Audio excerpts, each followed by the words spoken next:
봉독했던 계시록 16장 12절에서 16절의 말씀을 가지고 오늘은 제목이 아마겟돈 최후의 전쟁, 아마겟돈 최후의 전쟁, 이런 제목으로 하나님의 말씀을 나누도록 하겠습니다. 오늘 이 본문을 좀 보시면 이제 그 마지막 하나님의 심판, 7 대접 심판 중에 오늘 6째 천사가 그 대접을 어디에다 쏟아요? 큰 강, 유브라데의 소돔에 강물이 말라서 물이 가득할 때는 침범하지 못했던 그 동방의 그 왕들이 이제 물이 마르니까 그 동방의 왕들이 침범할 수 있는 길이 열린 겁니다. 이 틈을 타서요, 오늘 새 영이 나오죠. 용, 짐승, 거지, 선지자의 입에서 이 성삼위 하나님을 모방한 개구리 같은 새 더러운 귀신들이 그 입에서 나와가지고 온 천하 왕들을 깨워가지고 이제 하나님 그 전능하신 이의 큰 날에 있을 최후의 전쟁을 이제 온 그 하나님을 대적하는 이 무리들을 규합해 가지고 하나님과의 최후의 이 전쟁을 벌이려고 이제 규합합니다. 그래서 히브리어로 이곳을 뭐라 그랬어요? 아마겟돈이라 하는 곳으로 이제 모으는데, 이 날에 도적같이 올 거니까 누구든지 깨어서 옷을 지켜 벌거벗고 다니지 않고 자기의 부끄러움을 보이지 않는 자가 복이 있도다 하는 내용이 오늘 이제 본문 내용입니다. 알겠죠? 자, 그러면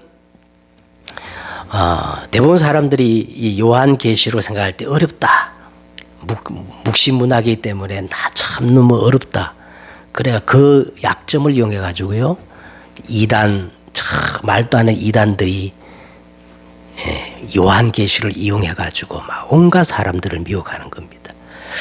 그래서 저와 여러분이 요한계시를 정확히 이해하기 위해서는요, 꼭 몇 가지 이거는 기본적으로 가지고 있어야 돼요. 요한계시록의 본론이 뭐냐면, 요한계시록은 사실 4장과 5장에서 요한계시록의 본론이 시작되는데, 사도 요한이 환상 중에 천상에서 드려지는 그 예배로 초청을 받잖아요. 초대를 받았는데 거룩하신 하나님, 전능하신 하나님, 영원하신 하나님, 만물을 지으신 창조주 하나님, 그리고 더 놀라운 것은 일찍 죽음을 당하사 우리를 구원하신 어린 양 되신 그 예수님께 예배드리는 광경이 나오는데, 천천만만의 천사가 찬양을 하잖아, 그죠? 그 찬양이 뭐냐? 영광과 존귀와 능력과 찬송을 받으시기에 합당하도다. 합당하다는 말은 월디, 가치가 있다. 여기서 이제 워십, 영어로 워십이 예배란 뜻입니다. 참 예배가 여기서 나오는 것입니다. 그래서 이제 5장 가면 이제 예배 끝자락에 이제 요한이 하나님 오른손에 7인으로 봉해진 뭐가 있었어요? 두루마리, 말씀이 딱 쥐어져 있는데, 하늘에 있는 자나 땅에 있는 자, 땅 아래 어떤 자들도 그 임봉된 하나님의 말씀을 뗄 자가 없는 거예요. 그래서 요한이 대성통곡하고 있는데, 대성통곡하고 있는데 보좌로부터 음성이 들려오기를 울지 말라, 울지 말라.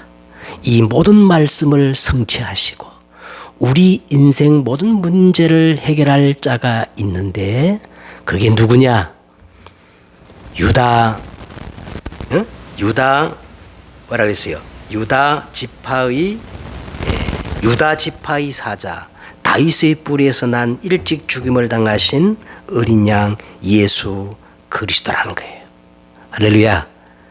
그래서 그 예수님이 하나님 오른손에 7인을 봉해진 그 임봉된 하나님의 말씀을 받아가지고 하나하나 떼는 내용이 요한계시록의 본론이라 그랬습니다. 그래서 그 떼는 내용이 세 가지 시리즈로 나타나는데, 첫째는 7인, 두 번째는 7나팔, 세 번째는 7대접인데, 오늘 우리가 읽었던 내용은 7대접 중에 몇 번째예요? 6번째 대접의 내용을 우리가 읽고 있는 것입니다. 또 한 가지 요한계시록을 이해할 때 놓쳐서는 안 되는 게 뭐냐면, 요한계시록을 보면은요, 두 가지 때가 나와요. 두 가지 때. 첫 번째 때가 뭐냐면 마지막 최종 심판. 그래서 요한계시록 이제 우리가 읽을 거예요. 20장에 가면 예수님이 흰 보자에서 최후의 심판을 하는 이 백보자 심판이 이게 마지막 심판이고, 그러면 다른 내용은 뭐냐면 마지막 시기를 얘기하는 겁니다. 종말이라 그러죠. 마지막 시기는 어떤 거냐면 예수님이 부활 승천하시고 우리에게 약속하셨어요. 이 천국 복음이 모든 민족에게 증거되어야 하리니 그제야, 이 천국 복음이 모든 민족에게 증거되어야 하니 그제야 예수님이 다시 재림할 것이다 하고 약속을 하신 거예요. 그러니까 예수님이 부활 승천하시고 다시 오실 그 재림 기간이 언제인지는 모르지만 이 기간을 우리는 종말, 마지막 때 그렇게 말하고 있는 겁니다. 알겠죠? 그러면 오늘 우리가 읽었던 이 본문은 최종 심판이에요? 마지막 시기예요? 그렇죠. 최종 심판은 20장에 가서 있고, 지금 여기 우리가 읽었던 이 내용은 예수님이 부활 승천하시고 재림할 때 그 기간 중에 일어나는 이 사단이 역사하는 영적 상태와 하나님의 그 구원의 섭리와 경륜을 지금 설명하고 있는 내용인 것을 우리가 이해해야 본문이 정확히 이해됩니다. 또 한 가지, 우리가 지금까지 이제 읽으면서 오늘 또 보면은 개구리 같은 새 더러운 영이 나오는데, 이 새로운 이 개구리 같은 더러운 영이 어디서 나와요? 용, 그 다음에 이 짐승. 그러니까 이걸 우리가 알아야 돼요. 이 용이 바로 우리가 이제 계시록 12장에 보니까 큰 붉은 용이라고 하고, 또 다른 이름이 뭐예요? 옛뱀, 마귀라고도 하고 사단이라고도 하며, 이게 온 천하를 깬다는 거예요. 이게 바로 사단, 마귀, 귀신입니다. 그 다음에 그 사자들 그랬잖아. 그 사자들, 이것들이 그 사자들. 다시 말하면 13장에 보니까 이 용이 자기의 두 대행자를 보내는데, 그 두 대행자가 누구였어요? 바다에서 올라온 짐승. 이 바다에서 올라온 짐승은 얼마나 권세가 많은지, 10뿔이 있고 10왕관을 쓴 어마어마한 권세를 가진 자예요. 다시 말하면 이 바다에서 올라온 짐승은 강대국입니다. 로마나 바벨론이나 막 강대국 이렇게 가지고 막 어마어마한 권세를 가지고 역사를 하는 거예요. 그 배후에 누가 있다는 거예요? 뱀, 이 용이 있다는 겁니다. 그리고 이제는 땅에서 올라오는 또 한 짐승이 있어. 땅에서 올라오는 짐승이 이제 뭐냐면 참 묘해요. 땅에서 올라오는 짐승은 어린 양처럼, 어린 양이 누굽니까? 예수님처럼 두 뿔을 가졌는데 그 입은 누구의 말을 하는 거예요? 용, 뱀의 소리를 하는 거예요. 그러니까 이게 누구예요? 땅에서 올라오는 짐승은 거짓 선지자. 그래서 오늘 본문에 이제 요게 개구리 같은 새 더러운 영으로 등장합니다. 그러니까 여기만 나오는 게 아니라 계시록 전반에 요 세 가지. 요게 왜 세 가지냐면 요게 성삼위 하나님을 모방해 가지고 요것들도 세 가지 더러운 영으로 역사하는 거예요. 그래서 오늘 그걸 우리가 잘 이해하고, 그 다음에 또 이제 다음 주에 우리가 말씀 나눌 거야. 용, 이 두 짐승들이 이 땅에 와가지고 하는 일이 두 가지가 있었죠. 어떤 일을 했어요? 이 용이 막 두 대행자를 보내가지고 땅에서 올라오는 짐승, 바다에서 오는 짐승들이 막 하는 게 두 가지가 있었는데, 첫째는 우상 숭배하게 만들고, 두 번째는 뭐예요? 짐승의 표를 손목과 이마에 박혀가지고 사람들을 전부 짐승화시키는 거예요. 여러분, 그게 보여야 됩니다. 이 세상을 보여야 돼요. 전부 이 사단이 하는 일은 하나님의 형상을 망가뜨리고 사람들 다 뭐로 시킨다고? 짐승화시키는, 이게 보여야 됩니다. 그래서 요한계시를 우리가 잘 보면 시대가 보여요. 시대가 분별되어지고 이렇게 사단이 역사하구나. 그래서 이 붉은 용, 두 짐승, 그 짐승의 표를 받은 사람들이 있겠죠. 그죠? 그걸 요 무리를 다 오늘 보니까 모은다 그랬는데, 요 무리를 합쳐가 다음 주에 나오는데, 요 무리를 합쳐서 뭐라 그랬냐면 따라해서 큰 성 바벨론. 자, 이제 다음 주부터 있잖아. 이게 큰 성 바벨론이 이제 17장, 18장까지 계속 나오는 거예요. 그리고 이 큰 성 바벨론의 개념을 우리가 꼭 이해하셔야 오늘 이 요한계시록을 잘 이해할 수가 있습니다. 자, 그러면 이제 오늘 우리가 16장에 이제 6번째인데, 16장에 나오는 7 대접의 6번째 대접 재앙을 보는데, 그러면 먼저 우리가 지금까지 나왔던 7 대접 재앙의 그 성격을 좀 간단히 정리를 하고 오늘 우리가 본문으로 들어가야 됩니다. 오늘 이게 지금까지 있었던 이 5째 재앙을 다 보면은요, 참 우리에게 없으면 절대 안 되는 것들이에요. 우리가 이거 하나라도 없으면 우리는 살아갈 수 없는 꼭 필요한 것인데 이게 재앙이 되는 거예요. 보세요. 첫째 대접이 뭡니까? 오늘은 이제 보니까 큰 강 유브라데에 대접을 쏟았는데, 첫 번째 대접은 어디에 쏟았어요? 첫 번째 대접은 땅에 쏟으니까 땅이 저주를 받아가지고 독한 종기가 막 악하고 독한 종기가 막 나는 것이고, 두 번째 이 대접은 바다에 쏟았는데 그 무한한 자원에 보고 바다가 전부 죽음의 바다가 되는 거예요. 그리고 세 번째 재앙이 뭐냐면 강과 물, 샘 근원에 하나님의 대접을 쏟으니까 그 샘의 근원들이 다 뭐로 바뀌어요? 피로 바뀌고 죽음이 되는 거예요. 그 다음에 네 번째 재앙이 뭐냐면, 이제 네 번째 재앙은 어디다 쏟았어요? 태양에다 쏟으니까, 이 태양이라는 것이 다 우리 생명의 근원이잖아요. 그죠? 이 태양이 사람을 불태워 죽이는 재앙의 도구가 되어버리는 거예요. 참 또 이상한 거는 이제 5번째 재앙입니다. 10절에 한번 보세요. 또 5째 천사가 그 대접을 짐승의 왕자에 쏟으니. 자, 5째 그 대접은 어디에 쏟았다고요? 짐승의 왕자, 짐승의 보좌, 그 사단의 보좌에 쏟으니까 그 나라가 어두워지면서. 그런데 아니, 사단의 보좌에 찌는데 누가 고통을 당하느냐?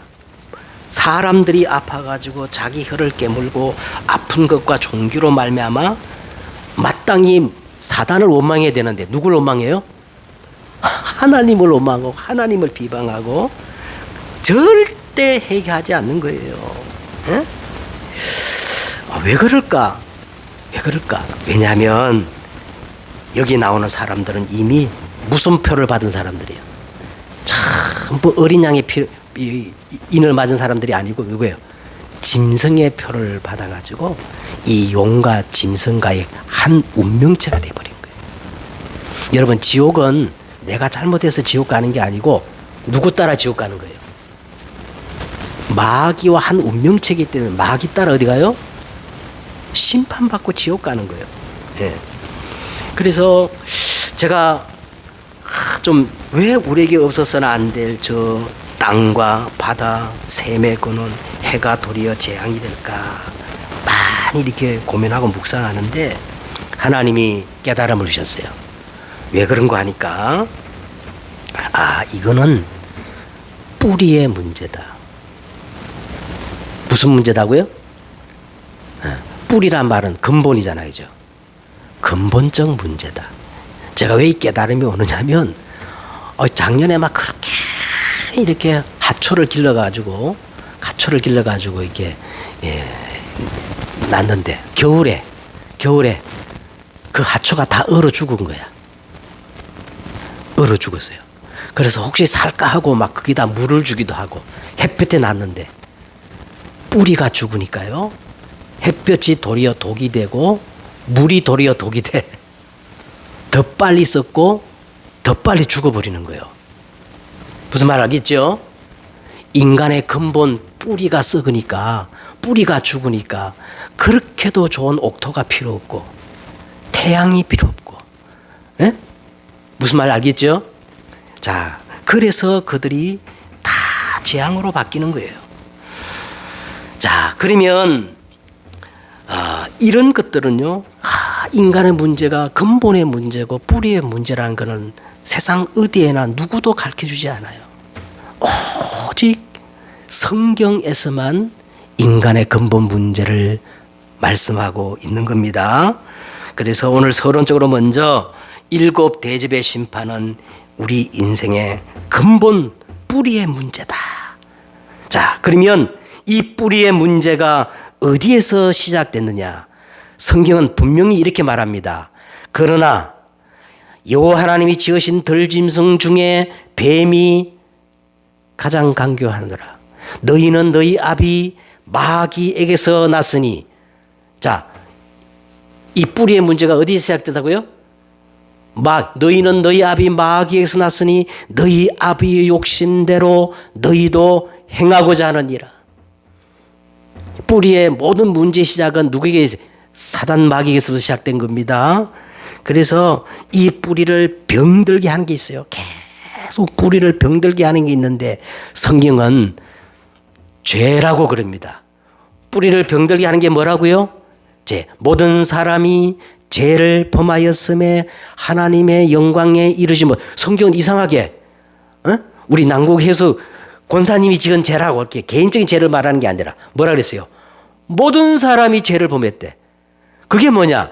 원죄예요. 근데 대부분 사람들 원죄를 이해할 때 이렇게 해. 하나님이 먹지 말라 선악과를 따먹은 게 원죄라 그러는데 아니에요. 왜 선악과를 따먹었냐? 사단이 뭐라 그랬어요? 네가 그거 따먹으면 뭐가 된다? 네가 하나님 같이 될 거야. 그래, 원죄란 것은요, 나 하나님 필요 없어. 내가 하나님이야. 내 마음대로 사는 거야. 요게 원죄입니다. 지금도 보면 막 선악과를 따먹는 사람이 얼마나 많은지 몰라요. 자기 마음대로 사는 사람이 지금도 선악과 따먹는 사람이요. 이게 우리 인간의 근본을 썩게 만든다는 거예요. 그 결과가 어떻게 됐느냐? 그 결과, 제 결과가 뭐냐면 에베소서 2장 2절에 보니까요. 허물과 죄로 어떻게 해요? 죽어버렸어요. 우리 인간의 진짜 지금 영적 상태는 죽어 있는 상태예요. 윤리 도덕의 문제가 아니에요. 착하게 사느냐 바르게 사느냐 그 문제가 아니에요. 어떤 문제예요? 죽어 있는 상태라. 죽어 있기 때문에 꼭 필요한 저 옥토, 땅이 심판이 되고 해가 심판이 되고 샘의 근원이 독이 되는 거예요. 알겠죠? 자, 그래서 오늘 첫 번째로 보세요.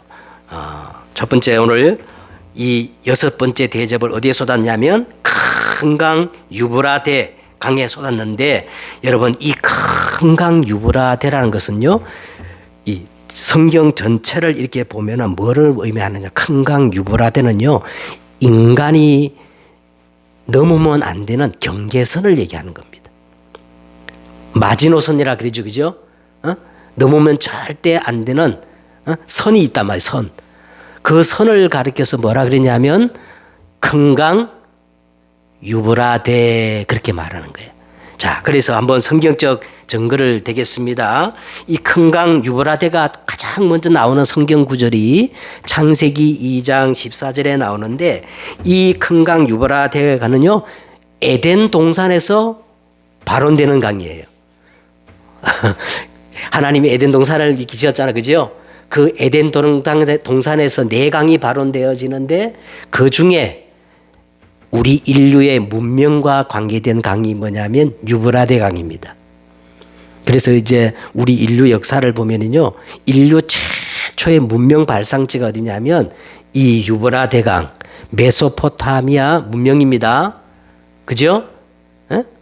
자, 그런데 그러면서 하나님이 이 창세기 2장 16절에 보면은 여호와 하나님이 그 사람에게 명하여 이르시되 동산 각종 나무의 열매는 네가 자유롭게 먹지만 동산 중앙에 있는 나무의 열매는 선악을 알게 하는 나무의 열매는 먹지 말라. 먹는 한은 어떻게 된다는 거죠? 요게 경계선입니다. 네가 다 하는데 네가 하나님이 되면 안 돼. 알겠죠? 너는 나에게 예배하는 존재야. 이 선을 넘으면 안 돼. 그러면 너는 영원한 생명 나무의 과일을 먹고 행복해질 수 있어. 그런데 우리 인간이 그 선을 넘어버리고 말한 거예요. 그래서 창세기 3장 원죄, 창세기 6장 네피림을 거치면서 창세기 11장 이제 보니까 인생들은 이 큰강 유브라데, 이 바벨탑, 거기서 뭐를 쌓아요? 바벨탑을 쌓는 거예요. 바벨탑. 예? 그래서 그 큰강 유브라 이 바벨탑 그 속에 우상 숭배하며 그렇게 아무것도 모르고 살아가던 아브라함에게 창세기 12장 1절과 3절에 보니까 하나님이 이 아브라함을 찾아오셔가지고 아브라함아, 너는 내 본토 친척 아비 집을 떠나 내가 지시할 땅으로 떠나라는 거예요. 떠나라. 그래가지고 아브라함이 많은 우여곡절 끝에, 그 보면 왜 우여곡절이냐면 아브라함이 즉각적으로 떠나지 못해. 형 하란이 죽고 아버지 데라가 죽고 막 옛날에는요, 강을 건넌다는 것은 다른 문명소로 들어가는 거기 때문에 굉장한 결단 아니면 그 강을 건너지 못해요. 그런데 아브라함이 아버지 데라가 죽고 형이 죽고 막 그러니까 용기를 내가지고 이 큰 강 유브라데 강을 건너서 약속의 땅으로 나오는 겁니다. 그래서 이스라엘 사람들을 뭐라 그러냐면 히브리인이라 그래요. 히브리인이란 말이 뭐냐면 강을 건너온 사람들이라는 뜻이에요. 무슨 강을 건너온 사람이에요? 이 큰 강 유브라데 강을 건너온 사람들이 바로 이스라엘 사람입니다. 저와도 마찬가지입니다. 저와 여러분은요, 큰 강 유브라데 강을 건너온 영적 이스라엘이 저와 여러분이에요. 알겠죠? 우리는 큰 강 유브라데 강을 건너온 영적 이스라엘이다. 그래가지고 이 강을 건넌 아브라함이 하나님의 약속의 땅에 와 보니까 기근이 심한 거예요. 그래서 야, 여기 있다가 내가 굶어 죽겠다 하면서 어디까지 내려갔어요? 애굽까지 내려가가지고 자기 부인을 누이라 속이고 그렇게 참 하다가 아브라함이 서서히 하나님이 정하신 그 경계 속으로 들어와서 자기의 정체성을 깨닫습니다. 그래가지고 창세기 13장 18절에 보니까 아브라함이 거기서 여호와를 위하여 제단을 쌓았다. 마물의 숲을, 산지를 택해가지고 거기서 아브라함이 본격적으로 뭡니까? 예배를 회복한 겁니다. 여러분, 주의 날을 우리가 이 경계선을 넘으면 안 돼요. 에? 하나님이 딱 정한 겁니다. 하나님이 안식일을 딱 정해놓고 거룩하게 해라, 지키란 말은요, 하나님이 경계선을 딱 정하신 거예요. 그래서 여러분, 우리가 주의 날을 구별하여 예배를 드린다는 것은 하나님의 절대 주권에 대한 신앙 고백이에요. 성경을 보면 이 주의 날을 지키는 데 있어서 모든 쉼과 안식과 평안이 다 나오는 겁니다. 알겠죠? 주의 날 이 경계선을 넘으면 안 됩니다.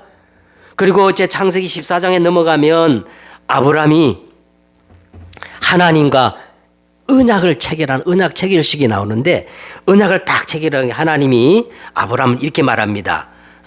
아브라함이 큰 강 유브라데까지 내 자손에게 내가 주겠다. 이 경계선을 창세기 14장에 보니까 아브라함이 그 전에 그 천지의 주제가 되시고 지극히 높으신 하나님께 중요한 신앙 고백을 드리는 거예요. 그게 뭐냐? 10의 1조입니다. 10의 1조. 여러분 말라기 3장에 보니까요. 10분의 1은 내 것이라는 거예요. 누구 것이라고요? 너희가 내 것을 도적질하였느니라. 10의 1조를 들여서 하나님이 네 곳간에 쌓을 곳이 있는지 없는지 채워주는지 네가 시험해 보라요. 하나님께서 우리에게 시험해 보라는 게 딱 한 가지입니다. 그죠? 10의 1조. 내가 모든 항충을 금해 줄 거고 기한 내 떨어지는 열매가 없도록 내가 다 보존할 것이며 네가 안고서는 모든 땅들이 황폐함이 변하여 기름진 땅으로 바꿔주어서 이방이 너를 보고 복되다. 하나님이 살아계시나 증거를 주겠다는 거예요. 그래서 하나님이 경계선을 딱 정했어요. 왜 10의 1조는 돈의 문제가 아니에요. 내 인생의 주인이 내가 아니고 누구라는 거예요. 하나님이라는 신앙 고백이에요. 이 경계선을 넘으면 절대 안 됩니다.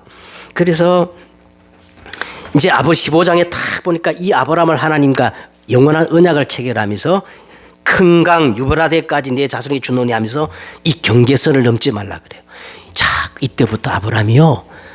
부족하지만 이 경계선에 머물고 계속 하나님을 바라니까 이제 창세기 22장 14절에 보니까 아브라함이 이런 고백을 하는 거예요. 여호와 이래. 따라해봐요. 여호와 이래. 이게 뭔 말이냐. 이 경계선 안에 모든 것들이 다 있구나. 하나님이 모든 것들을 예비하셨구나. 할렐루야. 자, 그러면서 오늘 한 가지 더 우리가 살펴봐야 할 것은 요 큰 강 유브라데 강이 어디 또 나오느냐. 우리가 이제 계시록 9장에 나왔어요. 계시록 9장에 보면 큰 강 유브라데 강이 나오는데 이 경계가 무너지면 어떻게 되느냐. 큰 강 유브라데의 결박한 네 전사를 놓아주라. 그들이 사람 3분의 1을 죽이기로 준비된 자들이니라. 이 경계선이 무너지면 자, 먼저 우리가 이걸 알아야 됩니다. 오늘 이 큰 강 유브라데 그쪽에 이쪽에 뭐가 있느냐 하면요. 역사적으로 보면요. 가장 피해 제국이라고 했던 아수르, 바벨론, 페르시아, 헬라, 알렉산더 제국. 지금 막 이스라엘과 붙었죠. 그죠? 이란. 이게 페르시아, 이라크가 예전에 바벨론이었어요. 그런 강대국이 막 이렇게 건재하고 있는데 강물이 마르면 어떻게 돼요? 그들이 막 밀려오는 겁니다. 심판의 도구가 된다는 거예요. 이 큰 강 유브라데 강이 경계선이 무너지고 강이 마르면 이게 뭐가 된다는 거예요? 심판의 도구가 된다. 여러분, 우리 대한민국은 있잖아요. 하나님의 은혜가 아니면 설명될 수 없는 나라예요. 우리 힘으로 독립된 게 아니에요. 우리 힘으로 6.25 전쟁 이긴 게 아닙니다. 그죠? 하나님의 은혜가 아니면 설명될 수 없는 나라인데 이 나라가 미쳤어요. 한번 생각해 보세요. 세계 모든 공산주의가 다 무너지고 자본주의를 다 받아들이는데 북한만 저렇게 쌩쌩하게 남아있어.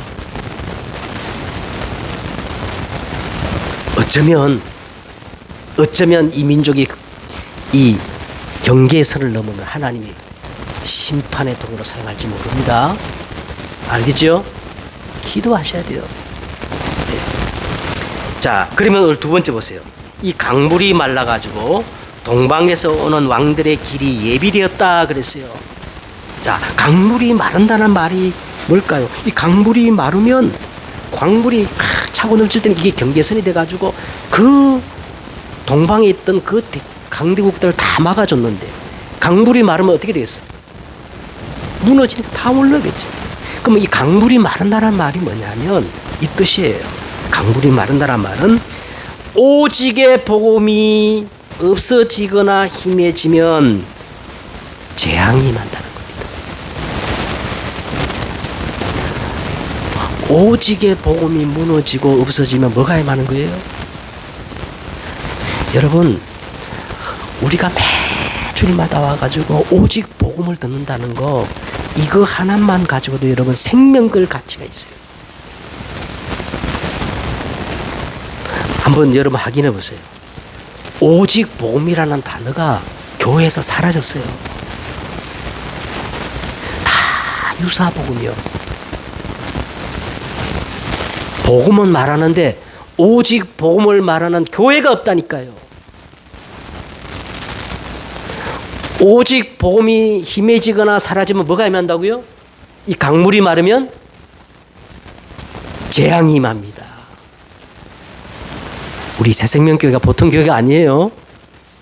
알겠죠? 우리 새생명교회는 재앙 막는 교회예요. 예? 소돔과 고모라가 죄악이 관영해서 망한 게 아니라 의인 몇 사람이 없어서 망했어요. 오직의 복음을 가진 자가 없어서 망하는 거예요. 알겠죠? 네. 그 다음에 세 번째 보세요. 세 번째 이제 보면은 아마겟돈이라는 게 나옵니다. 이 아마겟돈은 불신자도 다 알고 있어. 아마겟돈. 그 예수 믿는 사람은 다 아마겟돈이라는 말 다 들어봤을 거예요. 근데 어떻게 알고 있느냐 하면 이 아마겟돈은 인류 마지막 전쟁이 일어나는 거. 더 나간 사람들은 아마 3차 대전이 일어날 것으로 그렇게 생각합니다. 그런데 결론적으로 말하면요, 아마겟돈은 그런 뜻이 아닙니다. 아마겟돈은 어떤 뜻이 있냐면 이 한 가지 속에 모든 것들이 다 들어있다, 이 뜻이에요. 자, 아마겟돈은 무슨 뜻이라고요? 이 한 가지 속에 모든 것들이 다 들어있어. 그래서 이 아마겟돈은 마치 복음과 같은 거야. 복음 같은 거야. 왜냐하면 골로새서 2장 2절과 3절에 보니까 하나님의 비밀인 그리스도 예수 안에 지혜와 그 안에 지혜와 지식의 모든 보화가 어떻게 해요? 감춰져 있다 그랬거든요. 아마겟돈이 바로 그런 뜻이에요. 왜 그런가 하니까, 자, 이 아마겟돈을 제가 설명하겠습니다. 아마겟돈이라는 말은 히브리어로 하르 무기또에서 온 말이에요. 하르란 말은 산이란 뜻이에요. 그러니까 무기또의 산이란 뜻입니다. 무기또는 실제 지명이에요. 이스라엘 나라의 실제 지명인데 하르 무기또, 그걸 이제 아마겟돈이라고 그러는데, 실제로 무기또에 가면은 무기또는 산이 없고 골짜기랍니다. 그게 뭘 의미하냐면 이 아마겟돈이라는 말은 지명이 아니라 상징성이 있다는 거예요. 상징성. 그래서 역사적으로 보면은 이 무기또에서 구약 시대부터 전쟁이 200번 이상이나 지금도 일어나고 있어요. 이 아마겟돈에서 막 전쟁이 일어나요. 예? 그래서 막 그 전쟁이 일어나가 시체가 쌓여가지고 산을 이루었다 해가지고 하르 무기또, 아마겟돈이라고 부릅니다. 그럼 왜 아마겟돈에서 이렇게 저 예전부터 지금까지 이렇게 치열한 전쟁이 계속 일어나느냐? 지금도 전쟁 붙었죠? 예? 왜 붙었냐면 여기가 최고의 요충지예요. 대륙과 대륙을 잇는 절묘한 지리적 이 요충지고, 그러니까 교통의 요충지고 군사적 요충지입니다. 그래서 요거 빼앗으면 다 뺏기는 거고, 요 무기또를 지키면 다 지키는 거야. 그러니까 강대국들이 죽자 살자고 이 무기또를 차지하려고 그러는 거예요. 마찬가지입니다. 사단도 예수 그리스도 이 복음 하나 모르게 만들어요. 네가 교회도 나가고 찬송도 드리고 막 다 해라. 근데 한 가지를 모르게 만들어. 사단은 최종 복지 뭐를 모르게 만들어요? 예수 그리스도의 정확한 복음을 모르게 만듭니다. 왜? 그리스도 안에 모든 게 다 있기 때문에. 예? 아마겟돈이라는 말은 그런 의미가 된다는 거예요. 알겠죠? 그래가지고 이 아마겟돈을, 이 무기또를 차지할 강물이 마르고 길이 열리니까 이제 그 다음에 보세요. 요 사단이 에? 어떻게 합니까? 에? 사단이 개구리 같은 이 더러운 영, 여기서 막 최후의 발악을 하는 겁니다. 하나님을 대적하는 모든 세력들을 규합해 가지고 이제 완전히 차지하려고. 예.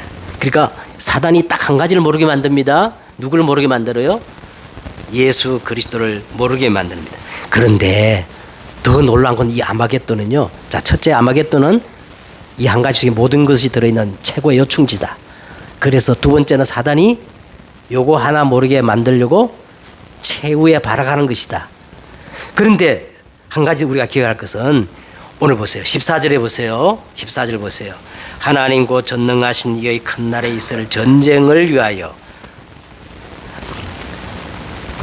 하나님 곧 전능하신 이의 무슨 날이라 그랬어요? 하나님의 큰 날이 된다는 거예요. 자, 이게 무슨 말인고 하니까 이제 이걸 우리가 알기 위해서는 구약 출애굽기 15장을 우리가 이해하시. 15장에 보면은 홍해를 건너고 모세와 미리암이 하나님께 이 찬양하는 노래가 나오는데 거기에 보면은 바로가 그의 병거탄 군사들을 이끌고요. 이스라엘을 막 맹축이 가잖아. 그죠? 이제 그 6월절 어린 양 피 바르고 이제 홍해를 나온 이스라엘 백성들이 이 바로와 그 군대들이 막 맹축을 해요. 근데 이스라엘 앞에는 뭐가 막혀 있어요? 홍해가 가로막혀 있어. 그래서 이 바로와 그 군대가 어떻게 생각하느냐 하면은 이제 저 이스라엘 백성들을 다 홍해에 수장시켜 가지고 저들의 무덤을 만들자 하고 막 그렇게 막 쫓아오는 거예요. 이때 모세는 뭐라 그럽니까? 너희는 두려워하지 말고 가만히 서서 여호와께서 오늘 너희를 위하여 행하시는 큰 구원을 보라. 너희가 오늘 본 애굽 사람을 영원히 다시 보지 아니하리라. 그래서 여러분 이 홍해는 누구의 무덤이 된 거예요? 이스라엘 무덤이 됐어요? 아니면 바로의 무덤이 됐어요? 바로와 그 군대가 완전히 무덤이 된 거예요. 그래서 여러분 이 아마겟돈이란 말은요 하나님의 큰 날이에요. 세계의 보마가 이루어지는 날이에요. 저 237 5천 종족의 문들이 열려지는 날이요. 사단이 완전히 뭐하는 날이에요? 무릎을 꿇는 날입니다. 이걸 가리켜서 아마겟돈이라 그래요. 자, 아마겟돈 다시 정리합니다. 아마겟돈이란 말은 이 한 가지 속에 모든 것들이 들어있다. 요충지다. 그래서 사단은 이것 빼앗으려고 최후에 발악하는 것이다. 그런데 사단이 승리의 날이라고 하고 막 온 힘을 동원하지만 도리어 하나님의 무슨 날이다? 큰 승리의 날이 될 것이다. 결론을 이제 맺겠습니다. 이 아마겟돈 전쟁은 특정 지역이 아니고 지금도 우리가 치열하게 싸워야 할 무슨 전쟁이에요? 영적 전쟁입니다.